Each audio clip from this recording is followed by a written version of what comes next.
Un danés que no bebe alcohol. Uy, qué suerte que tengo. Él tenía dos niñas pequeñas, así que él pensó que sería muy complicado que yo pudiera crear un vínculo con ellas.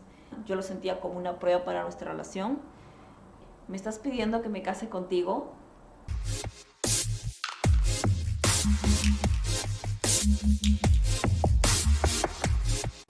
Hola, ¿qué tal? ¿Cómo están?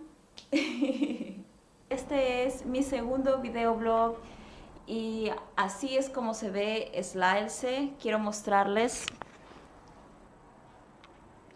Bueno, esta es la parte exterior del departamento donde vivo con mi esposo. Pueden ver, este es el área de aparcamiento. La temperatura es de aproximadamente 18 Celsius y son casi las 3 de la tarde. Mi esposo está a punto de regresar del trabajo, así que mientras tanto lo que voy a contarles hoy es cómo lo conocí.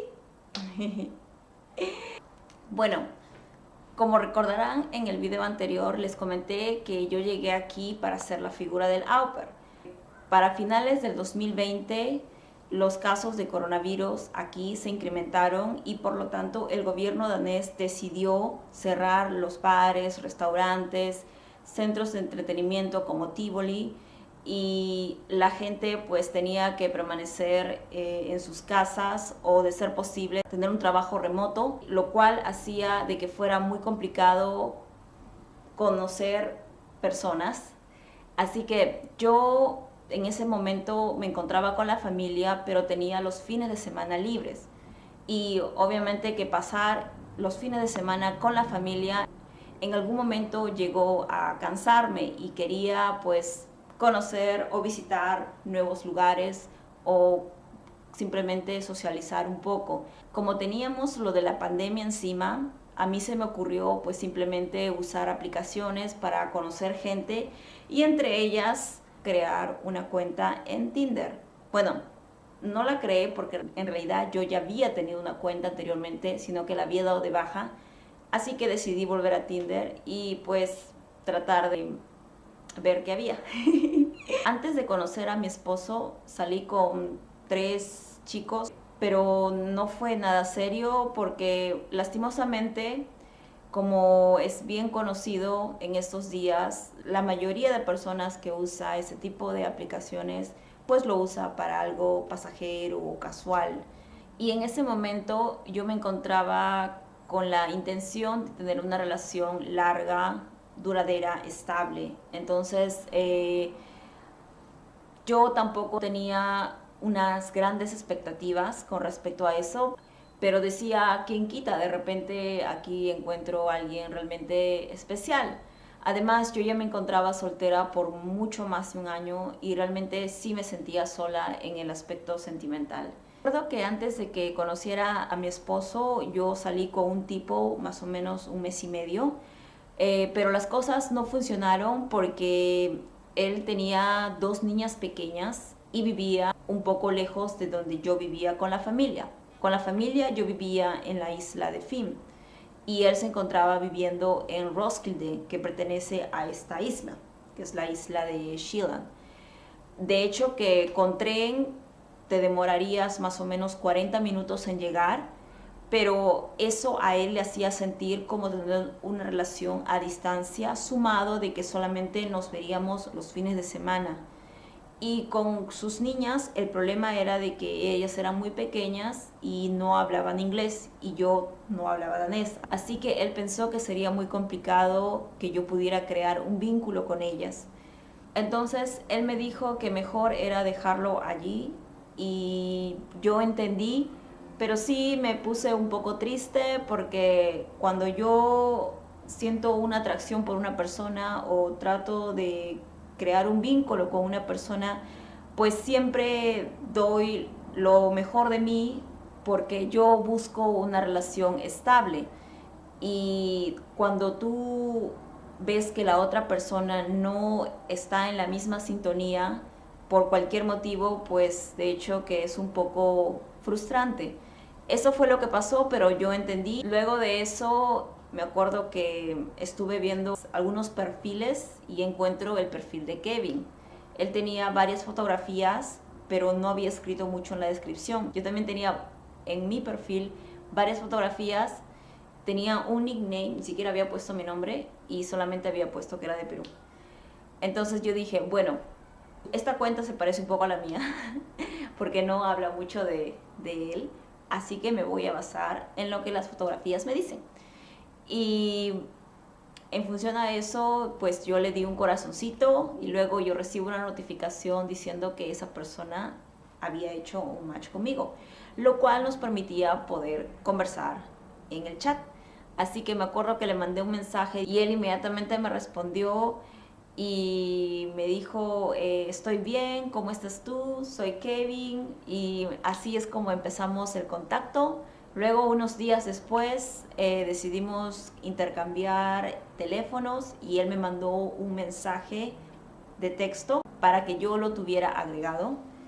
Y ahí es cuando empezamos a conversar más seguido, contándonos lo que nos pasaba, compartiendo fotografías, hasta que decidimos conocernos en persona.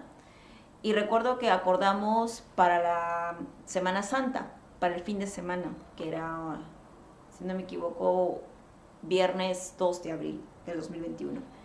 Así que recuerdo que el día anterior, el jueves, hicimos una llamada muy temprano y estuvimos hablando casi como 2 horas y en un momento de la conversación yo le dije, oye, no tenemos que seguir hablando, podemos hablar mañana que nos vamos a ver en persona. Si tienes algo que hacer normal, podemos cortar. Y él me dijo, no, quiero seguir hablando contigo, me gusta tu voz, quiero seguir escuchando de ti. Y yo me quedé sorprendida porque normalmente, o sea, yo sé que soy una persona muy parlanchina y a veces, pues, si tú tienes algo que hacer o no tienes tiempo, pues yo no tengo ningún problema en quedarme callada. Pero él quería seguir hablando conmigo, entonces eso a mí me dio una buena señal de que esta persona estaba interesada en mí, a pesar de aún no conocerme en persona. Al día siguiente, me acuerdo que cuando estábamos a punto de vernos, nos mandamos fotografías para saber cómo lucíamos, porque teníamos que usar mascarillas dentro de la estación del tren.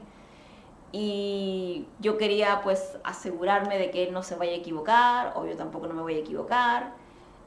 Y me acuerdo que cuando salí del tren y luego lo vi, sabía que era él y me acerqué y él también me reconoció, nos saludamos y luego él me dijo algo como, mi corazón me está latiendo muy rápido.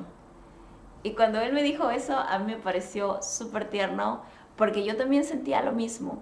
O sea, ese sentimiento de nerviosismo, de inseguridad, o sea, estás muy emocionado. Y me pareció de lo más tierno lo que él dijo. Así que yo dije, ¿sabes qué? Mira, para liberar un poco de tensión, ¿por qué no caminamos un poquito? Además, todavía hay sol y luego, bueno, ya después pues nos vamos para donde tú vives. Y caminamos un poco, recuerdo. Además, en ese momento él no tenía aún auto, así que teníamos de todas maneras que caminar hasta la estación del bus, que era como 15 minutos. Y luego cuando llegamos a su departamento, pues conversamos más y comimos y vimos películas y bueno. Entonces, recuerdo que me quedé con él hasta el domingo y luego de eso regresé donde la familia y tuvimos una conversación diaria. Nos mensajeábamos y nos llamábamos y acordamos en vernos el siguiente fin de semana, que era el 9 de abril de 2021. Y me acuerdo que para ese entonces a mí se me ocurrió preparar una comida peruana que pensé que a él le iba a gustar. Y para hacerlo aún más especial, le dije, ¿sabes qué? Si tienes algún vinito, de repente lo podemos acompañar con la comida. Pero en realidad yo no bebo, simplemente que a mí se me ocurrió pues hacer ese momento especial. Y él me dijo, ¿sabes qué? Yo tampoco bebo alcohol. Y yo me quedé sorprendida y lo miré y le dije, ¿en serio? Porque aquí, si es que no saben, los daneses beben bastante alcohol. Son conocidos creo, en esta parte del mundo por ser uno de los que más consume alcohol. Entonces yo dije, un danés que no bebe alcohol, uy, qué suerte que tengo, porque yo tampoco bebo alcohol. Pero igual me dijo, ¿sabes qué? Creo que tengo una botella de gin por ahí, así que de repente podemos mezclar eso con un jugo y lo bebemos. Y yo dije, sí, podemos hacer eso. Y bebimos gin con la comida que había preparado.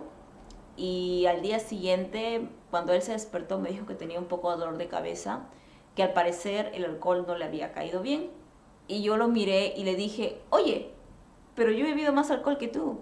¿Cómo es posible? Yo estoy bien. Quizá de repente necesitas beber un poco de agua. Y me dijo, puede ser, no sé, pero no me siento bien. Entonces yo sugerí ir a una tienda para conseguirle antiinflamatorios. Y él me dijo, sí, eso sería genial. Así que me fui al supermercado más cercano que había en ese momento, que era Facta.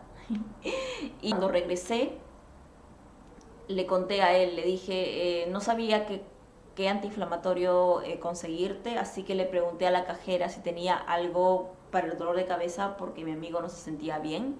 Y él me miró y me dijo, ah, o sea, soy tu amigo. Y yo le dije, bueno, o sea, no le hemos puesto a un nombre a esto que tenemos. De hecho, que eres más que un amigo, pero no le hemos puesto nombre. Y él me miró y se quedó pensando y no me dijo nada. Y al día siguiente, 11 de abril, él me preguntó si yo quería estar con él. ¿Do you wanna be my girlfriend? Y yo le dije, déjame pensarlo. No, mentira. Yo le dije que sí, porque a pesar de que solamente teníamos una semana de conocernos en persona, yo sentía una atracción muy fuerte por él y además durante el tiempo que estuvimos conversando yo a él le había hecho varias preguntas como para saber qué tipo de persona él era. Preguntas que yo consideraba importante cuando tú vas a intentar tener una relación con alguien, como por ejemplo el alcohol, que era una cosa, que si fumaba, me dijo que no, que si consumía drogas, me dijo que no. Le pregunté sobre sus valores, le pregunté sobre qué ambiciones él tenía en la vida, le pregunté sobre qué concepción él tenía de la familia, cómo se veía él en 20 años, cosas que yo considero importante y me permitían hacer checks en mi lista mental que tenía. Y cuando él me preguntó, yo dije sí, definitivamente. Y pues ahí nos volvimos enamorados, porque es así como le llamamos en Perú cuando tienes una relación con alguien. No usamos el término novio porque novio es como cuando ya te vas a casar, algo así como prometidos. Nosotros decimos enamorados si recién estás empezando algo con alguien. Así que nos volvimos enamorados y recuerdo que estaba tan contenta que cuando llegué a la casa de la familia se los conté a todos porque estaba muy emocionada. Creo que era porque había estado soltera por mucho tiempo y yo decía, realmente extraño estar con alguien. La familia estaba muy contenta por mí y me dijeron, sería bueno que lo traigas para conocerlo. Y así hice, en 2 semanas tuvimos una comida y él estaba invitado. Y yo estaba muy nerviosa y él también, porque de alguna manera para mí era como que lo estuviera presentando a mi familia de Perú. Obviamente que ellos estaban muy lejos y no había forma, y esta familia que me cobijaba aquí en Dinamarca era como mi familia sustituta. Así que para mí era importante que ellos tuvieran una buena relación con él, o sea, que él encajara en la familia, porque es un poco lo que se estila en Perú. Y creo que en muchos países de Latinoamérica también debe ser igual. Y así fue, a ellos les cayó muy bien, me dijeron, nos parece un buen chico, el que es ahora mi esposo también estaba muy contento y en fin, así estuvimos hasta que más o menos cuando teníamos 2 meses yo recibí la respuesta de la oficina de migraciones danesas por la aplicación de Au Pair que había hecho. Se demoraron un montón para darme la respuesta por lo de la pandemia, bueno, eso fue lo que dijeron. Y me estaban rechazando porque yo ya había pasado el límite de edad. Así que me daban un mes para regresar a Perú. Yo se lo comenté a Kevin y él trató de contactarse con abogados, trató de averiguar, trató de ver qué se podía hacer para que yo me pudiera quedar. pero a las finales, después de tanto preguntar a los especialistas, decidimos que lo mejor sería que yo regresara a Perú, esperar 90 días y luego volver. Y así lo hicimos. Obviamente que no fue fácil porque recién habíamos empezado y eso de alguna manera yo lo sentía como una prueba para nuestra relación, pero no teníamos opción. Él, me acuerdo que se puso muy triste cuando yo me tuve que ir, yo también estaba muy triste, pero en ese momento no podíamos hacer más nada. Cuando yo estaba en Perú teníamos el problema de la diferencia horaria, 7 horas, pero igual nos las arreglábamos para seguir llamándonos. Incluso hice de que él conversara con mi familia por videollamada. Me acuerdo que yo me iba a dormir y yo lo llamaba porque sabía que él se estaba despertando para ir a trabajar, y luego cuando él ya estaba fuera del trabajo me llamaba porque sabía que a esa hora yo me despertaba, y de esa forma manteníamos el contacto hasta que en algún momento decidimos ver qué opciones tenía yo para poder quedarme en Dinamarca más de 90 días. Él me sugirió ver lo de los estudios, que yo consiguiera un permiso de estudios, pero luego nos dimos cuenta que eso iba a ser muy complicado, porque si tú eres una persona que no pertenece a la Unión Europea, eso te sale un ojo de la cara. Y yo lastimosamente no tenía los recursos económicos. De hecho que esa fue mi primera opción, pero no contaba con los medios. Luego acceder a un permiso de trabajo tampoco era algo que hubiese funcionado, porque para acceder a eso tienes que ser un profesional calificado y yo no tenía pues una amplia experiencia. Luego él sugirió, y esto partió de él, de que de repente el matrimonio podría hacer de que yo pudiera emigrar a Dinamarca. Y yo me acuerdo que lo miré y le dije, ¿me estás pidiendo que me case contigo? Y él me dijo, sí. Y yo luego le dije, pero recién tenemos como 3 meses, ¿estás seguro? Porque el matrimonio es algo serio. Y yo sé que ahorita no tenemos muchas opciones para estar juntos, pero si tomamos la decisión de casarnos es porque realmente queremos compartir una vida juntos y no porque tengo el problema de los papeles. Y él me dijo, no, sí quiero casarme contigo, me he dado cuenta que te extraño mucho, quiero estar contigo. Entonces yo lo miré y le dije, wow. Estaba súper emocionada, al borde de las lágrimas, la verdad. Me acuerdo que mi hermana estaba cerca de mí cuando tuve esa conversación y me dijo, oh, pero sonaste muy fría, o sea, no pensé que estuvieras contenta. Yo le dije, sí estaba contenta, pero, o sea, recién tenemos 3 meses, es un poco apresurado, ¿no? ¿No lo crees? Y me dijo, bueno, pero si se aman, el tiempo no es un problema. Yo sé que para algunas personas puede parecer un poco descabellado, y eso era lo que yo también pensaba. Es por eso que yo me sorprendí un poco cuando él me pidió para casarme con él cuando recién teníamos 3 meses. Pero a las finales se lo comenté al resto de mi familia, ellos estaban contentos e inmediatamente empecé a averiguar qué requisitos yo necesitaba llevar para poder casarnos en Dinamarca. Y empecé a reunir el certificado de nacimiento, el certificado de soltería, tenía que legalizarlo, tenía que apostillarlo, tenía que traducirlo, tenía que hacer varias cosas. Y por lo de la pandemia, lastimosamente, me decían que demoraba mucho. Así que durante el tiempo que yo estuve allí, prácticamente me la pasé de papeleo en papeleo. Y no solamente eso, porque también estaba haciendo otros trámites que también demoraban un montón. Y terminé quedándome más de 90 días, casi 100 días en verdad, porque aún no tenía los papeles listos. Hasta que finalmente pude regresar aquí a Dinamarca, y me acuerdo que él me estaba esperando en el aeropuerto con un ramo de flores. Y cuando llegué aquí al departamento, él había puesto pétalos de rosa en el suelo y me había escrito una notita preguntándome si me quería casar con él. Y me dio este anillo, que es mi anillo de compromiso. No es nuestro anillo de matrimonio aún, porque nuestro anillo de matrimonio va a ser un regalo que mi mamá nos lo va a dar cuando vayamos a Perú. Entonces, así es como nosotros decidimos casarnos y empezar una vida juntos aquí en Dinamarca. Espero que este video les haya gustado. No se olviden de darme un like y suscribirse a mi canal, así como también activar la campanita de notificación. Así sabrán cuando yo publico algo nuevo. Y conmigo será hasta otro nuevo video. Que tengan un excelente día. Adiós.